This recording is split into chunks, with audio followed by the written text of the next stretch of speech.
దేవుని ఆత్మ మనలో ఉంటే మనకు వచ్చే ఆశీర్వాదాలు ఏంటి? అసలు ఎందుకు దేవుని ఆత్మ మనలో, మనం భాషలు మాట్లాడడం వల్ల, ఆత్మ ఉండడం వల్ల, పరిశుద్ధాత్మతో మనం సహవాసం చేయడం వల్ల, పరిశుద్ధాత్మ దేవుడు మనలో ఉండడం వల్ల మనకు కలిగే లాభాలు ఏంటి అంటే, దేవుడు ఇక్కడ ఇశ్రాయేల్ ప్రజలతో మాట్లాడుతున్నాడు.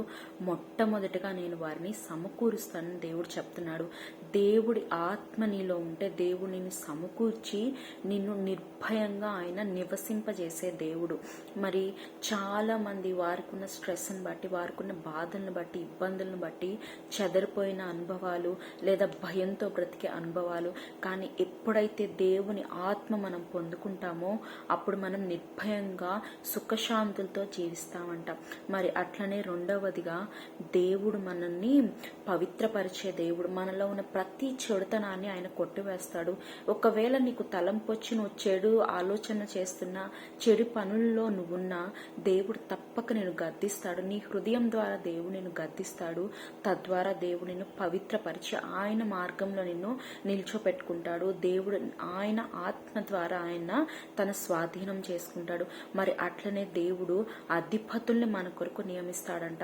మరి చాలా మంది అథారిటీస్ లేదా సుపీరియర్స్ లేదా వారి పైనున్న లీడర్స్ వల్ల చాలా ఇబ్బందులు పడుతూ ఉంటారు. వాళ్ళు పెట్టిన రూల్స్, రెగ్యులేషన్స్ లేదా వాళ్ళు పెట్టిన నార్మ్స్ ఇవన్నీ వారికి అననుకూలంగా ఉంటుంటాయి. అయితే దేవుడు అంటున్నాడు, నీ అధిపతులు నేను నియమిస్తాను. అది ఎక్కడైనా సరే, నీ విలేజ్లో అయినా, నీ ఆఫీస్లో అయినా, లేదా నువ్వు ఎక్కడ వర్క్ చేస్తున్నా, నువ్వు ఎక్కడ ఉంటున్నా, నువ్వు ఏ పరిస్థితుల్లో ఉన్నా, ఒకవేళ నువ్వు పెళ్లి కావాల్సిన స్త్రీవైతే ఒక యజమానుణ్ణి, ఒక గొప్ప రక్షణ కలిగిన యజమానుణ్ణి, నన్ను ఎరిగిన యజమాను నేను ఇస్తానని దేవుడు అంటున్నాడు.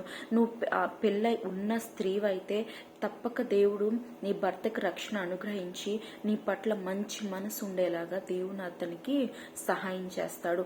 మరి అట్లనే దేవుడు ఇంకా ఆయన ఆజ్ఞల్ని గైకొనే విధంగా, ఆయన నిబంధనలో ఉండే విధంగా దేవుడు మనల్ని ప్రేరేపిస్తాడంట. నువ్వు ఆజ్ఞను తప్పిపోతుంటే ఆయనే నిన్ను ప్రేరేపిస్తాడు, ఆయనే నిన్ను గద్దిస్తాడు.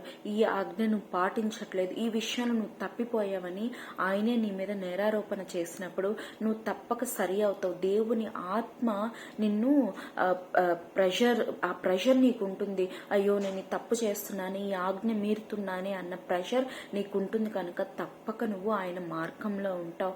మరి అట్లనే దేవుడు అంటున్నాడు, నేను నీకు విముఖుడనై ఉండను అని దేవుడు చెప్తున్నాడు.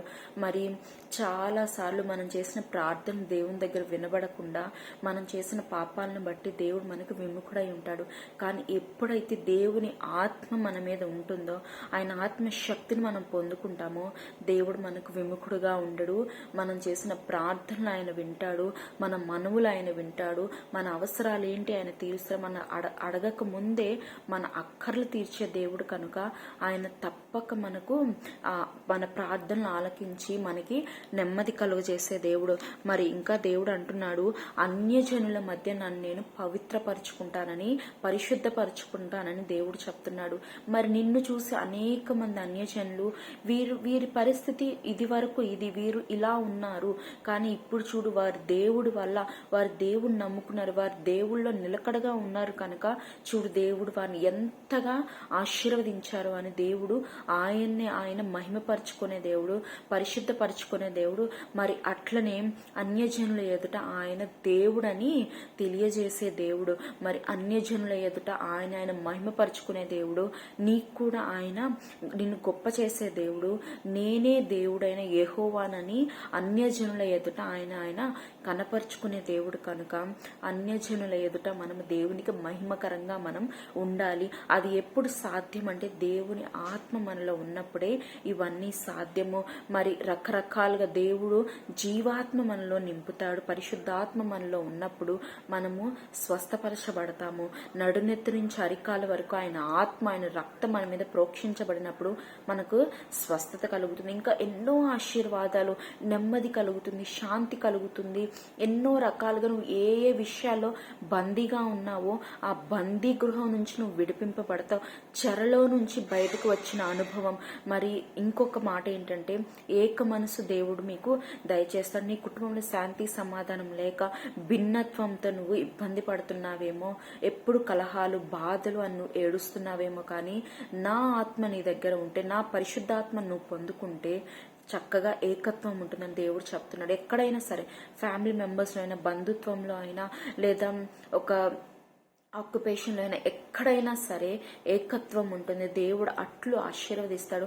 ఆయన ఆత్మను మనం పొందుకుంటే తప్పక దేవుడు ఆశీర్వాదాలు మనం పొందుకుంటాం. కోకొల్లలుగా ఆశీర్వాదాలు మనం పొందుకుంటాం. ఒకవేళ నువ్వు ఆత్మ లేని పర్సన్ అయితే దేవుని దగ్గర అడుగు, దేవా నాకు నీ ఆత్మ కావాలి, నేను ఆత్మ వసుడుగా ఉండాలి, నాకు సహాయం చేయదేవా అని నువ్వు గొప్పగా ఆయన ఆరాధిస్తూ ఉండాలి.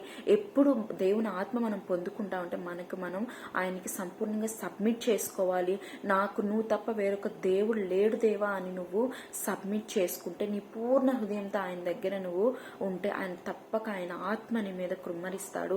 శ్రమలు నాకు వద్దు దేవా అని చెప్పద్దు, కానీ ఈ శ్రమల్లో నీ ప్రేమ నాకు కనపరచయా, నీ గిఫ్ట్ నాకు దయచేయ అని నువ్వు అడిగినప్పుడు ఆయన ఆత్మ నీ పైన కృమ్మరించి ఆయన తప్పక నేను ఆశీర్వదిస్తాడు.